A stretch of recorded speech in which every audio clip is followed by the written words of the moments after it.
I'd like to welcome everyone to today's webinar, Creating a Culture of Caring. I'm Stephanie Adler-Yuan, Director of Education and Training at the Schwartz Center for Compassionate Healthcare, and your moderator for today's session. The Schwartz Center for Compassionate Healthcare is a national leader in the movement to make compassion a vital element in every patient-caregiver interaction. Before we begin the formal presentation, let's go over a few details about the webinar. The Schwartz Center's Compassion in Action webinar series is funded in part by a donation in memory of Julian and Eunice Cohen. Today's program will be 60 minutes long. The first 45 minutes will be the presentation, followed by a 10-minute question and answer session. Today's program is being recorded and will be available on the Schwartz Center's website a week after the session. Please note that attendees are participating in a listen-only mode, but can interact with the speakers by using the questions and answers pane, which should be appearing on your screen. If you have any questions for our speakers, please just type them into the questions pane and send them to us, and we will address as many of them as we can at the end of the presentation. We'll also be polling the audience during today's session, and we hope you'll participate in this interactive measurement tool. Finally, as you exit the webinar, you'll receive an electronic survey that we ask you to take a minute to complete so we can capture your assessment of today's program. Your feedback is important to us. And now it is my absolute pleasure to introduce my colleague and our host for today's session. Dr. Beth Loan is an associate professor of medicine at Harvard Medical School and the chief medical officer of the Schwartz Center for Compassionate Healthcare. Welcome, Beth. Thank you, Stephanie. Good afternoon, and thanks to all of you for joining us for our 2018 webinar series on compassionate collaborative care, what we call the CCC. The Compassionate Collaborative Care Framework describes some of the key values and behaviors that help us offer compassionate collaborative care to patients, colleagues, and coworkers, while also sustaining ourselves and our sense of meaning in work. This framework is available on our website.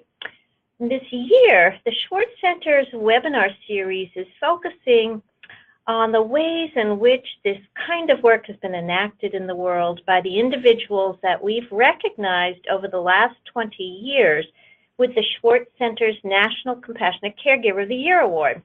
As you can imagine, it is quite a group. Now, let me introduce today's session, Creating a Culture of Caring. Today's webinar features the 2017 recipient of the Schwartz Center's National Compassionate Caregiver of the Year Award, Dr. Rena Oddish.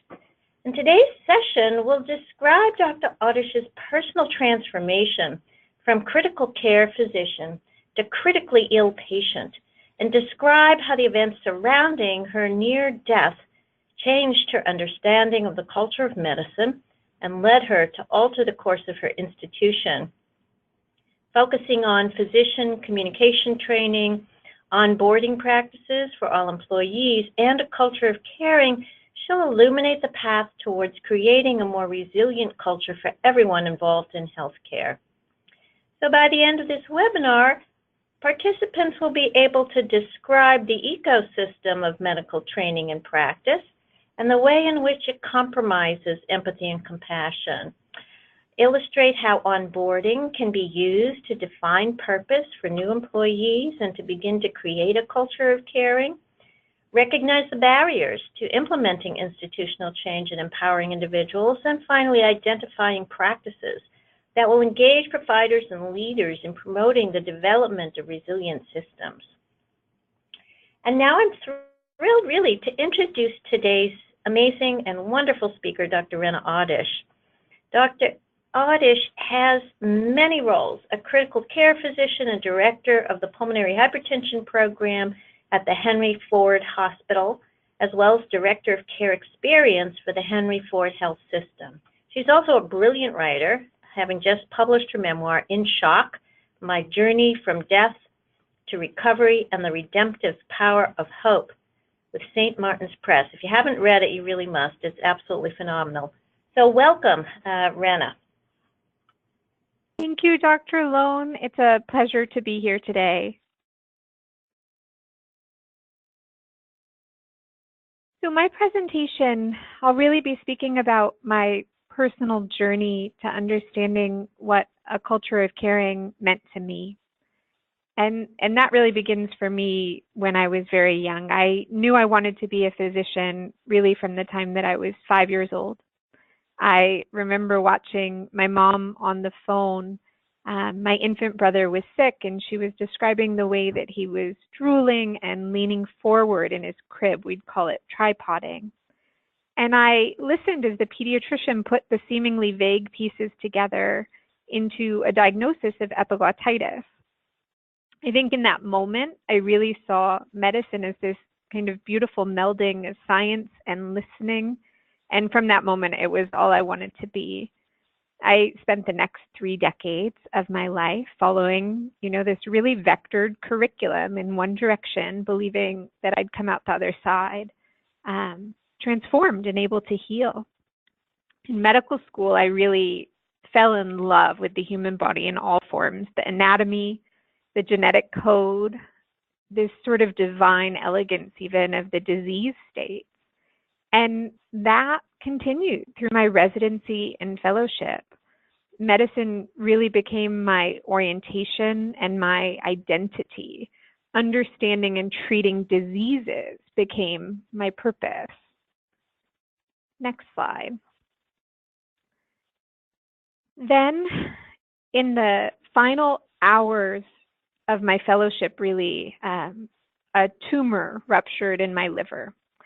And in the space of 2 hours, I went into multi-system organ failure. I went from being a critical care physician to being a critically ill patient. My liver would fail from the compression from the blood loss. My kidneys would shut down from the lack of blood flow. In that first night, I got 26 units of red blood cells and additional cryo and platelets and FFP to help my blood to clot. I was placed on a ventilator and I would have a stroke that night. As the kidney failure and the liver failure had its effects on my body and toxins started to build up in my bloodstream, I could hear them in the operating room say, "We're losing her." And I thought to myself, you're right. I could actually see myself on the table, and I thought that perhaps I was already lost. I felt really small and weightless in that moment, buoyant even, as if I were floating, and yet really expansive, as if I was part of everything all at once. And the pain that had brought me to the hospital that was devastating when it started from the rupture of the tumor was gone. And I really felt completely at peace.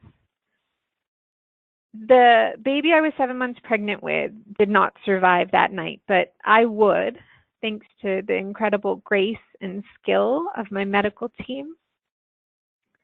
Next slide. That immediate transposition from critical care physician to dying patient made visible to me things that I hadn't been able to see when I was just a physician. I saw things about us, physicians and other medical providers, that I might not have wanted to see. There were deficits in communication, discoordinated care. I saw, too, how flawed my orientation to disease had been, how in so many ways I had viewed the patient not so much as a person, but as a position in space where the diseases I loved would land. And that was shameful for me. I saw how in my training I had disarticulated myself from my emotion the way I had been instructed to, so that I could remain objective and demonstrate sound medical judgment. I saw it too in the doctors who cared for me, how difficult it was for them to have these difficult conversations, the toll it took on them. I'll tell you a story that brings this into clearer focus. Next slide. So 2 weeks out from that first catastrophic night, I was in the surgical ICU. I had come off the ventilator, but my respiratory status was still precarious. I really couldn't breathe well. my kidneys had failed, which was a result of the hemorrhagic shock, and then there was a drug administration error. And so fluid was always rapidly reaccumulating in my lungs. A nurse laid me flat and then left to get something she'd forgotten. So I was alone in my ICU room. And in that position, all of that volume I'd gotten from my resuscitation, the 40 pounds of fluid, left flat, just began to redistribute, and my lungs filled with fluid. So my alarms, of course, started sounding. My oxygen level plummeted and my heart rate was going up.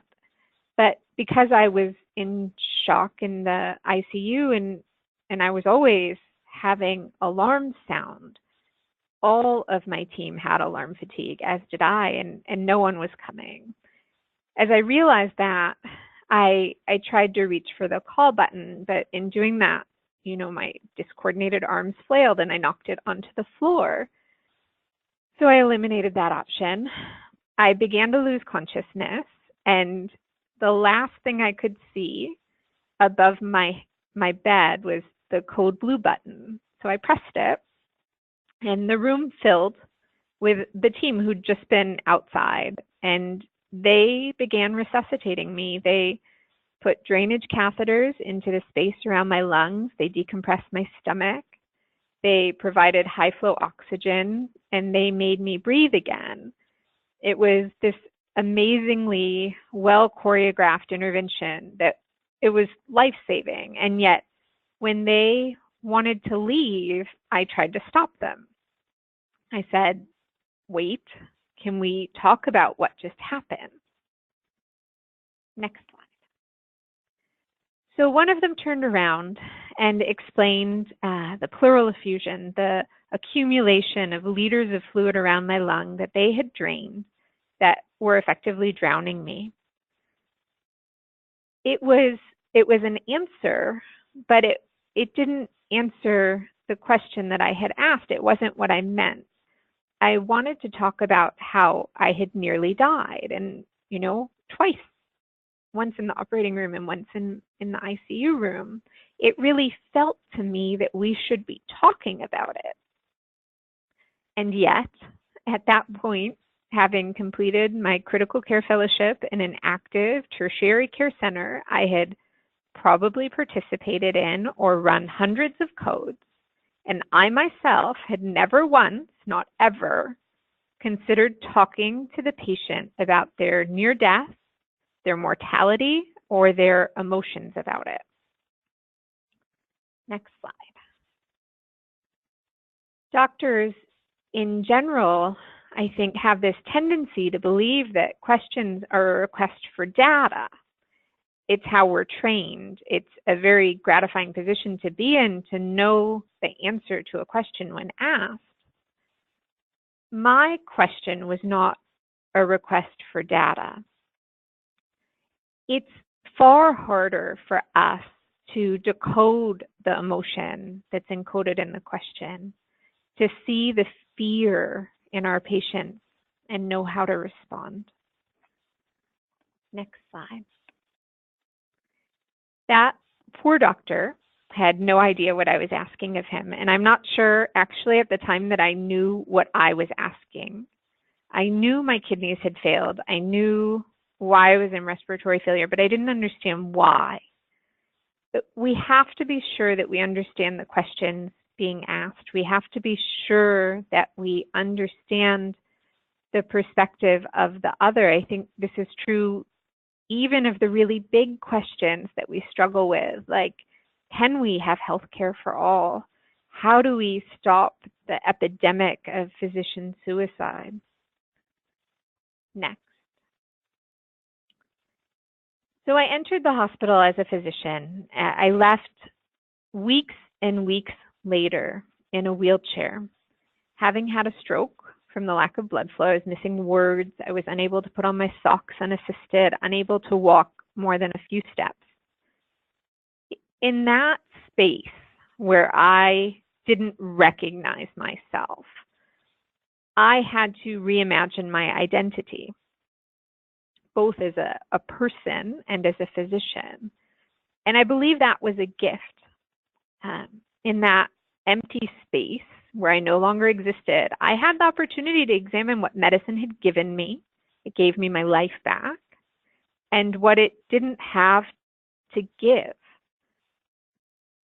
What I now know, what my illness taught me at the end of all that training, where I thought I knew something about what it meant to be a doctor, what my illness taught me was how different my needs as a patient were from what I had imagined my patient's needs were when I was just a physician. Next slide. With that new knowledge, I had to reimagine what kind of physician I would be when I returned to medicine. I had to unlearn. I had to re-examine how I could be an instrument of healing in the way that my patients actually needed me to be. And I found a humility there in being present for my patients, honoring their strength instead of, this feeling that I was seeing illness as a weakness, something to pity. I had to learn to ask generous questions. I found that, the symbol for me of what that looked like was this role of kind of a humble Sherpa, that it felt more authentic to me to say to my patient, I know the path through sickness. I can map it. I can warn you of the pitfalls and the traps. We can walk alongside each other. I can carry the load when it gets heavy.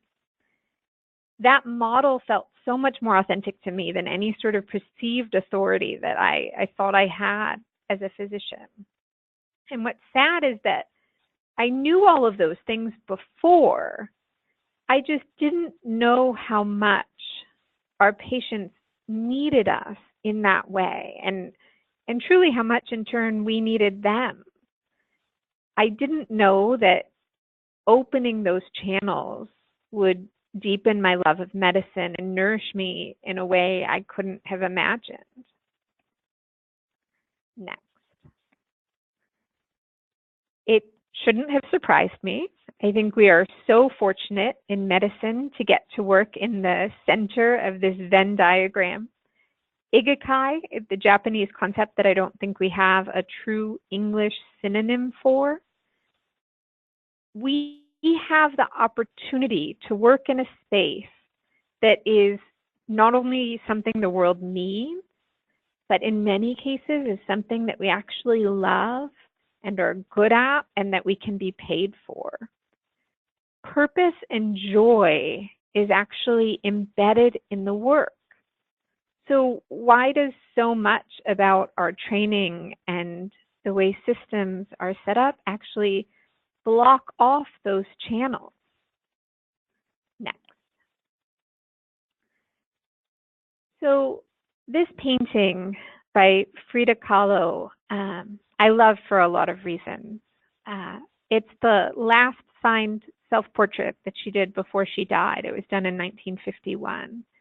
And I really like her for a lot of reasons, but not the least of which because she also lost her pregnancy at Henry Ford Hospital and was brought back to health here.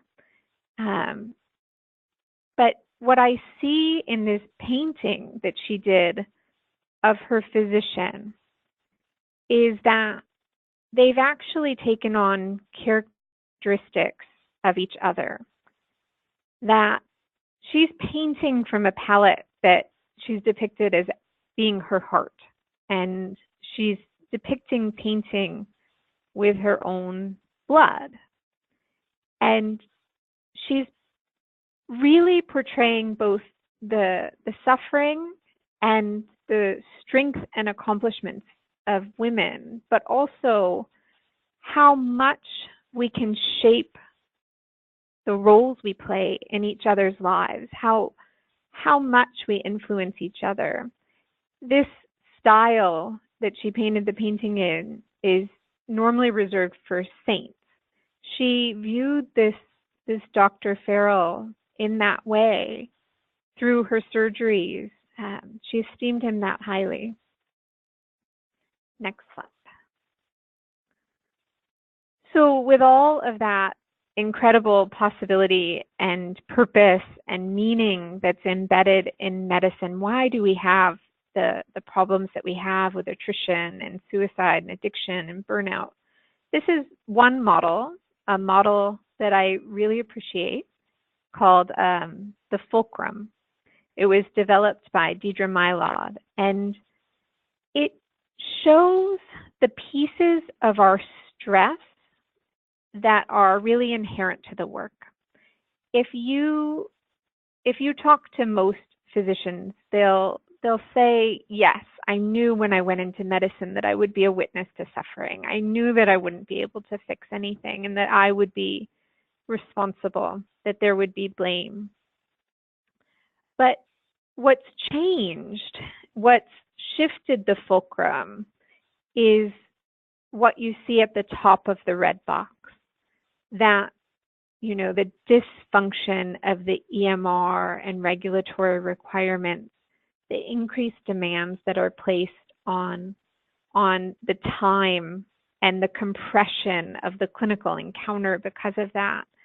Medicine in many ways is no longer physician run, and there can be a lack of alignment between the values of the care team and the values of the administrators in charge of that care. That can create dysfunctional relationships.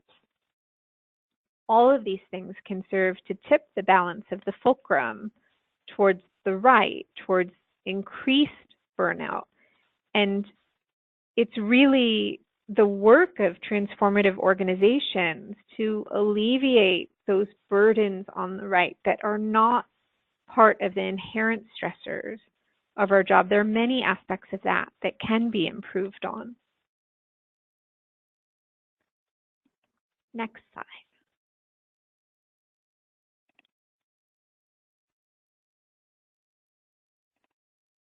So for Stephanie, I'll turn it over to you for the poll. Sure, thanks, Rena. So our first polling question should be appearing on everyone's screen right now. And if you would, please complete the following statement by selecting the response that best represents your opinion. So it is, in considering this fulcrum, the burden I worry most about is the strain of being a constant witness to suffering, the dysfunction of the electronic medical record, the time crunch or the workload placed on providers, the lack of aligned values, which is the experience of medicine as a business, or the shame and grief of mistakes and losses. So if you could just mark your answer there. And you are marking your answers. Thank you so much, everyone. So we're thinking about this concept of the fulcrum and how we strike the right balance for ourselves and what tilts the balance for us. So we have some answers coming in, and I will share those with all of you. Thank you, everyone who answered.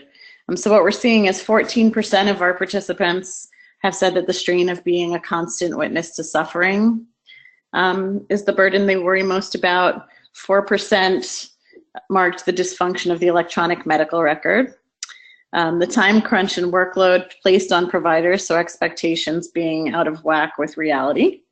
A lack of aligned values, so the conflict of experiencing medicine as a business while trying to heal. And the shame and grief of mistakes and losses, we saw 7% responding there. So thank you. And Rena, do you want to share any thoughts on these results before you jump back into your presentation? Yeah, I think that this is pretty consistent with what we hear as the top two issues, certainly within our organization, and part of what's the national conversation around this is just compression and lack of alignment with the work that you actually want to do. So thank you, everyone, for your responses. We'll go back to the presentation.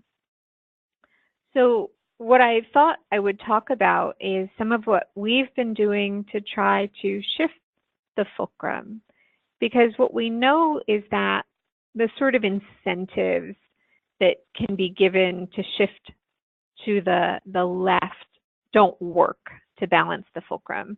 There really has to be culture change. And one of the spaces that I decided to work in when I came back to work was in communication, because what I saw in my providers was that so much of the toll that was taking on them, these hard conversations that we weren't trained to do. If you ask most people in healthcare, they weren't trained in communication strategies. You train endlessly in the medical aspects. And what's challenging, what keeps most providers up at night, is giving that bad news. And so what grew out of that initial endeavor is what we call CLEAR. And it's really grounded in these sort of crowdsourced values of our organization. We talked to lots and lots of people about what type of communicator they hope to be. And that's how we came up with CLEAR. So CLEAR stands for the idea that all communication should happen within a connected space, that there has to be a relationship between the care provider and the patient, and a true connection, that this is created through humble listening, receiving the patient's history, really entering situations with humility, not as the holder of the information, but understanding that you're one piece of a puzzle that has many aspects of knowledge and you only hold certain aspects of that knowledge, that the patient is the holder of the knowledge of their body, and we have to honor that, and in our communication have a bidirectional transfer of that knowledge. E for empathize, that certainly we were not well trained, as I mentioned, to recognize emotion. And so that when we do see emotion, we often don't know how to respond. Aligning with patient values, our medical teams all felt that this was very important, that especially I work in the critical care arena, and as more and more options become available, as technology just gets more and more sophisticated, and we have artificial everything and mechanical everything, that we have to be sure that the treatments that we are providing are aligned with our patients' values, that we treat the person, not the disease, and we treat it in alignment. And then R is for respect, and that really, it has a running stream throughout all of these, that we respect the patient's knowledge, we respect the patient's wishes, their hopes for themselves. We respect the agenda of the patient. We try to always have humility. So this model is rooted in the Vital Talk model, which, as you may know, also uses improvisational actors. And what we do is we have those actors actually role play difficult conversations, and we teach these conversations using toolkits that physicians weren't ever taught. We've extended it to advanced practice providers. There are entire teams that train with us, and it's really become one of those systematic initiatives throughout our organization that touches almost everyone. All of our residents and fellows have some aspect of this training built in through the institutional curriculum, but their attendings are trained in it as well. So we show that there's value in this for them. And the results have really been remarkable. What surprised me, I think, the most is how much more engagement we see in providers when they're trained in these skills.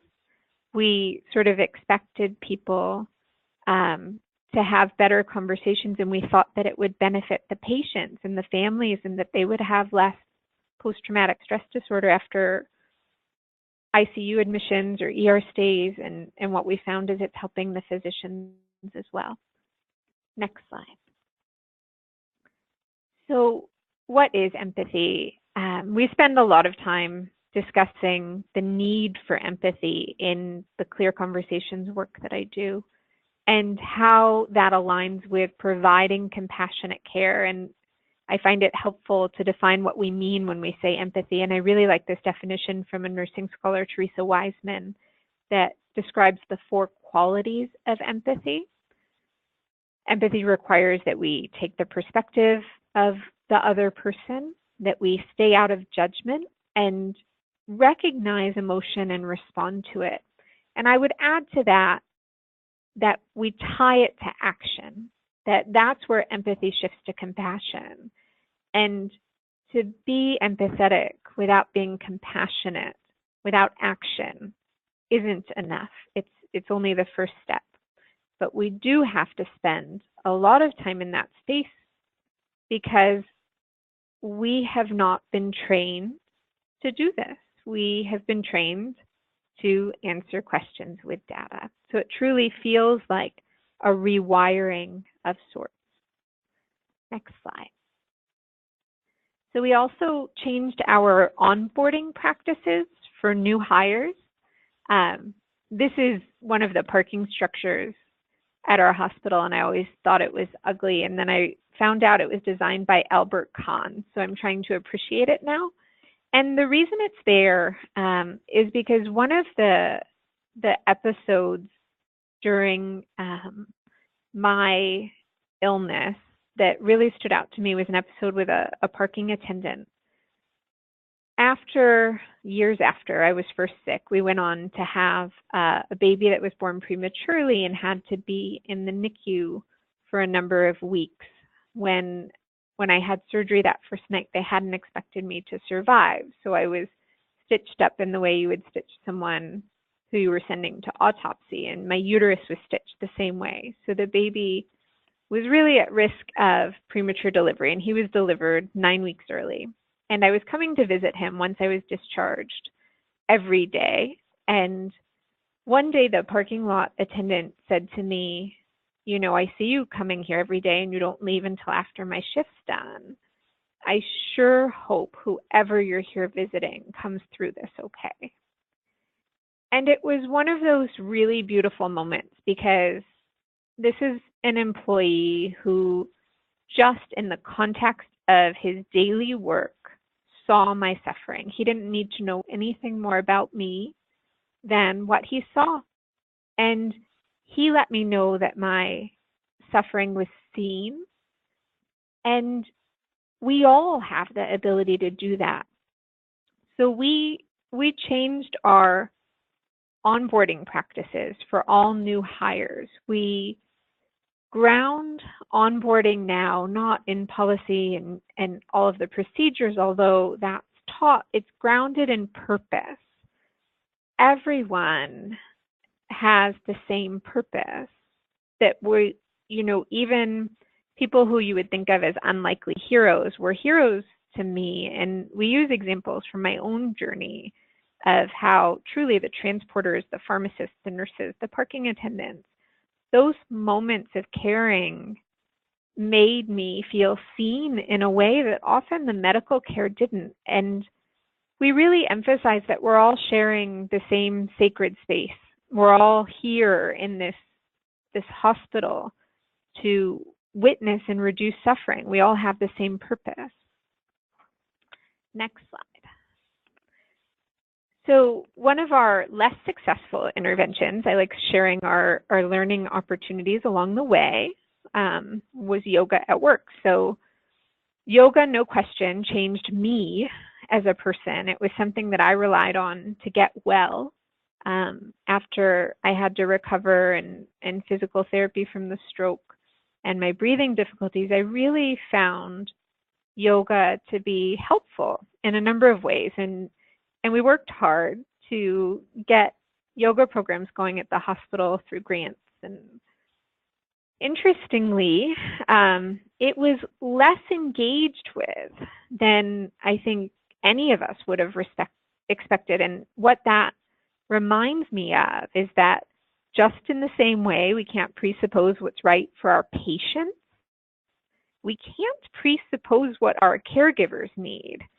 it might not surprise you to hear that our millennial critical care fellows actually preferred decompressing to Xbox soccer than they did yoga, that was what felt rejuvenating and regenerative for them.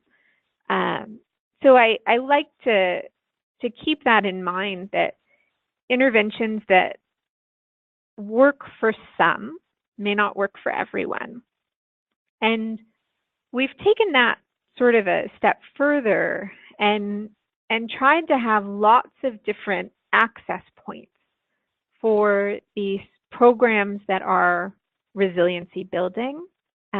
Next slide. So we began integrating narrative medicine into our curriculum. We do this in collaboration with a narrative medicine professor, and this happens in a number of ways. So we all know that medicine is so rich with story. Almost all of our day is someone's story. And truly our work becomes our story. And there's such power, not only in how we tell those stories, but how we integrate them into our self-awareness, our sense of who we are. So one of the things that our emergency medicine residents do is called Story Slam. And they work with a narrative medicine professor who helps them to shape their stories. Because I think we all understand that once you've formulated your version of something that happened, when you've looked at it and decided your role in it and what the meaning is, that those become the tracks that we lay down. And we keep riding over the same tracks. And so if you tell yourself a story about shame and blame and the loss, you're liable to feel differently about it than if you look at it with a lens of appreciation, of maybe the ending wasn't what you had hoped for a particular case, but certainly something went right. And what can we learn there? What can we honor? We also hold narrative medicine retreats to discuss kind of the concepts that are involved in narrative medicine. It's not something I know that everyone's familiar with. So I'll give you some examples. We talk about how when we're receiving a history from a patient, the traditional language we've associated with that is chief complaint. And that is unfair for a number of reasons, that, you know, we wouldn't label it as complaining, I think, in normal language. And to transition that to a chief concern, what is the concern that the patient's presenting with? And focusing on language in that way really allows us all to align our ears and does impact the culture as well. There are certain tasks clinically that narrative medicine helps us to do better. One of those is just establishing a therapeutic alliance to truly receive a history from a patient in a way that honors their story, helps to build trust, and then helps your recommendations to be more effective. We also talk about paying attention to habits of interpretation, which, to define what that means, they're patterns that really determine what we attend to versus what we ignore. And it takes into account our blind spots, our assumptions, our biases, and our prejudices. It shows us why we hear certain things from a patient differently depending on their gender, their age, their race. It has been instituted here within the institutional curriculum to help with implicit bias as well. I think it's got tremendous power, not only for our patients, but also for our physicians. And I say physicians generally, I really mean care teams. The process even of just reflective writing, of parallel charting in a chart when there's an event, not only writing what happened, but having a journal where you write what you felt about it.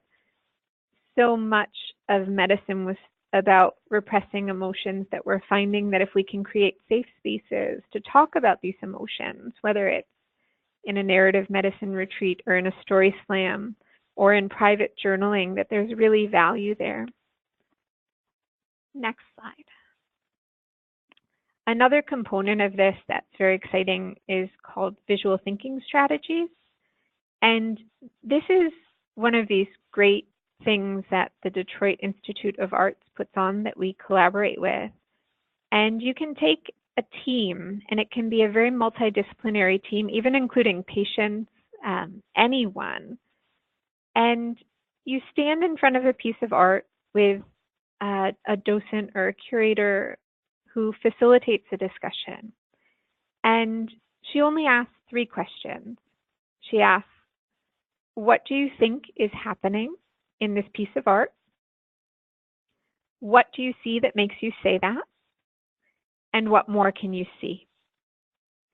And what happens when you have a group that stands in front of a piece of art is that it really teaches you, as you hear each other's answers in this very experiential way, that I am not the holder of all knowledge, that everyone brings their own story to everything that they approach, whether it's a piece of art or a person, that we all bring habits of interpretation to everything we encounter, that everyone's habits of interpretation are different. It sheds light on what your own may be. And that looking more closely at anything, we can see things more clearly together than we can see them by ourselves. So there's this wonderful dynamic of teamwork that comes out of that, and really valuing the voice, that all of the voices that are present, and how they add to your knowledge. There's something about experiencing that that's truly special. Next slide is a polling question, so I'll turn it over to Stephanie. Okay, great. Thanks, Rena. That was wonderful. Thanks for that. Okay, so our second polling question should be on everyone's screen. And please complete the next statement. I think you can select more than one if it's relevant to you. In addition to Schwartz rounds, if you do offer Schwartz rounds, your organization also offers communication training for physicians, yoga at work, yoga classes on site that are available to staff, some sort of exposure to narrative medicine work, mindfulness training or retreats, or exposure to visual thinking strategies. So thank you, everyone, for sharing what's happening at your organizations. All of this is obviously aligned with creating the culture of caring that we're talking about today. So we're seeing lots of answers come in, and this is so interesting because it looks like there's a real mix of programming that people are familiar with and some that's a little bit newer to our participants today. So what we're seeing here is 44% of our participants have access to communication training for physicians. 33% do have yoga classes on site. 12% have some opportunity to participate in narrative medicine work. 56%, mindfulness is a lot of traction here, have exposure to mindfulness practice, and only 6% have programs in visual thinking strategies. So Rena, do you want to weigh in on any of that before you move on? I just think that's amazing that we're in a time where medicine is embracing things like mindfulness and communication training, and that there is this increase. I don't think we would have seen these same results just a few years ago. So at this point, I'll turn the presentation back over to Dr. Loan for questions. Thank you so much, Rena. That was just really wonderful. The description of your own experiences, which of course are also reflected in your book, In Shock, which I could not put down. And also your discussion of the initiatives, sort of a menu of potential offerings that people might try. And really appreciate the realization that this is really exploratory. First of all, we don't know what initiatives will benefit whom, and it takes being willing to consider, what do people really want? What do people use? And then acting upon that. So thank you for all of that. I guess I have my own set of questions, and in a way, there's a little bit of parallel process. When the values of organizational healthcare fail to align with what we think is special about being called to service, being called to, a profession, or being on the workforce in a healthcare organization, why does that happen? And how is it that the foundations, or many of the healthcare professions have codes of ethics, or just really some kind of a document about what is the foundation of this healing profession that we've worked so hard to enact. And all of them, I've looked at so many of them, social work, physicians, nursing, of course, chaplaincy, they all mention compassion. And yet, somehow the training, the education, at least for physicians, I'm not so sure about nurses. I suspect that the value of compassion is upheld more strongly there. But the education that leads us in a sort of a linear path to become a professional doesn't necessarily embody those foundational concepts. So why do you suppose that is? I think there's so much to unpack there, and I'll start on a hopeful note. I do think medical education is changing. I certainly trained in a time where we were told, both explicitly and implicitly, that emotions had no place in medicine, that to think rationally and with clinical distance was the way to be a physician. And to the point that we were told that if you wanted to care, medicine was the wrong field. It was about diseases. And I think that was very antiquated and really described a time where the culture didn't have any resilience built into it. And when I speak of resilience, I don't mean individual resilience, but the resilience of the medical training system. We didn't have avenues for people to explore in the way that we do now to find that grace and forgiveness. So I think there wasn't anything to offer. That's clearly changing, and I see it in the medical students and the residents that matriculate now, that they come with a different skill set. They're taught the value of compassionate listening. They are taught the value of communication. I also hope that as the gender balance shifts in medicine, and this is the first year that women have outnumbered men, that we'll own some of those attributes that have traditionally been described as feminine, that we maybe were afraid to let surface because we wanted to fit in to what was a more traditionally male-dominated field. And there's a lot there. And I think we're at a tipping point, truly. Yeah, I agree with you. And I do see that change myself. I should say that, in the nursing profession, for example, Jean Watson's human caring science, is really a foundation of the theory of nursing, and in other health professions as well. I think that sort of the cognitive focus of medicine is slow to catch up with this more whole person understanding of what it means to be a healer. I agree with you about that. I wanted to ask, we have some questions, but I'm going to be a little bit greedy here. I wanted to ask a few questions as well. So here's a question I have.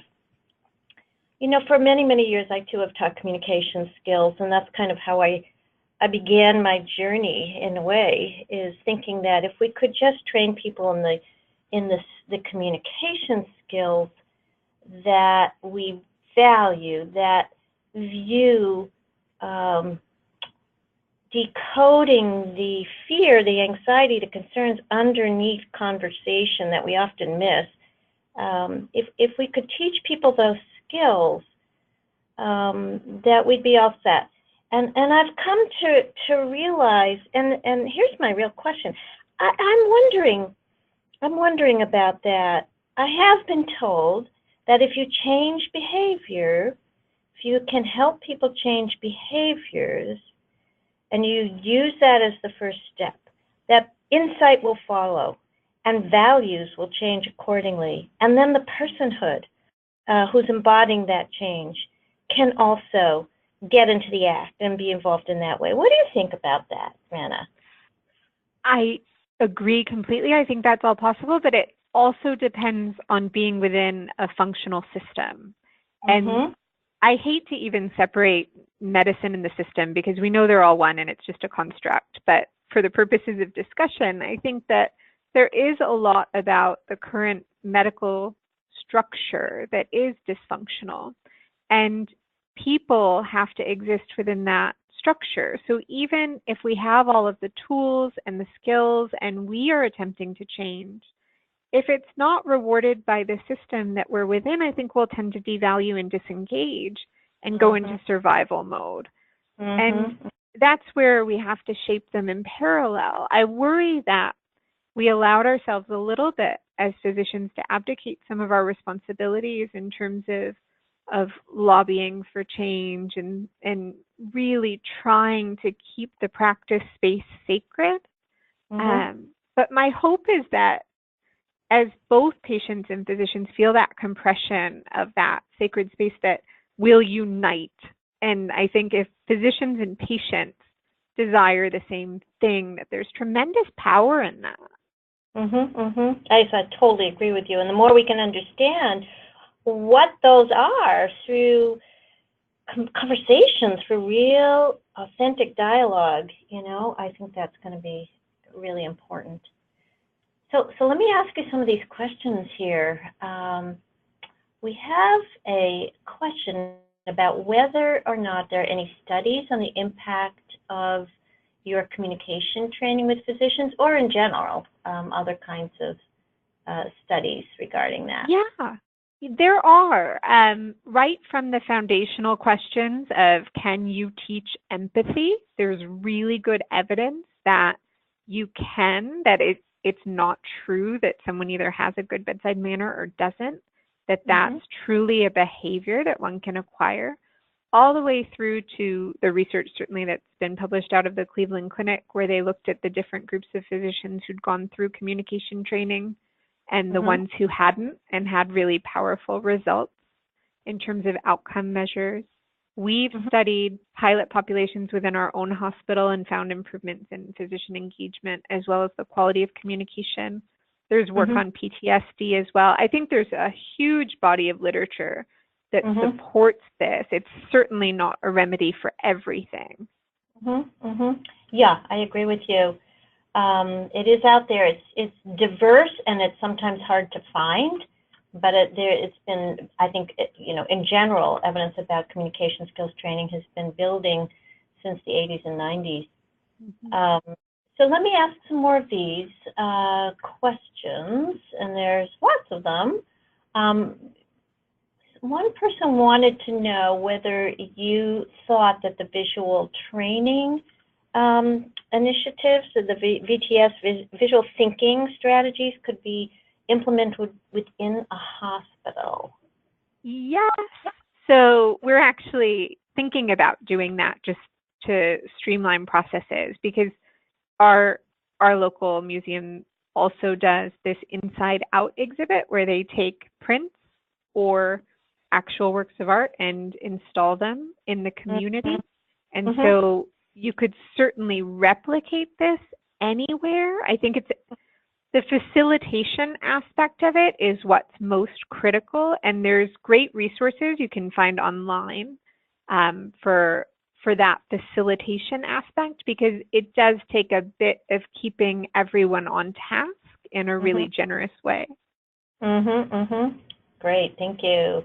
Another person wanted to know how long your multi-pronged initiative has been going on and what specific changes or outcomes have you been able to see? So we started very small about 5 years ago, and it really was concentrated then in high-risk specialties. So we started with critical care, palliative care, eventually branched to the ER, oncology, and now just in the last year, it's become system-wide. So I think we all know what national measurement is valued, unfortunately, is CG caps and H caps. And so we've held ourselves to that standard. We've seen an improvement in those scores. I think to get administrative buy-in for these kinds of programs, you have to deliver on what they want you to deliver on, what we're reimbursed for. So that's your primary measure. And how have you been engaging, particularly physicians, to do this training, since some may be reluctant? Yeah. So we, from the beginning, decided that this would always be voluntary. We never mandated it, and we truly focused our efforts on making it so engaging that people would talk about it and people would then request it. And I think we got very lucky in the sense that that did work, and it's grown in an organic way. I think if it had been a mandated thing, we might not have seen the kind of engagement that we have. Yeah, for sure.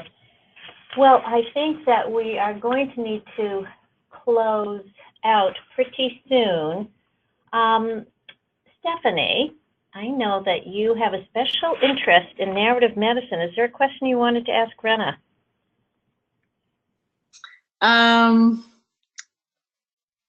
Oh, I sprang that on you.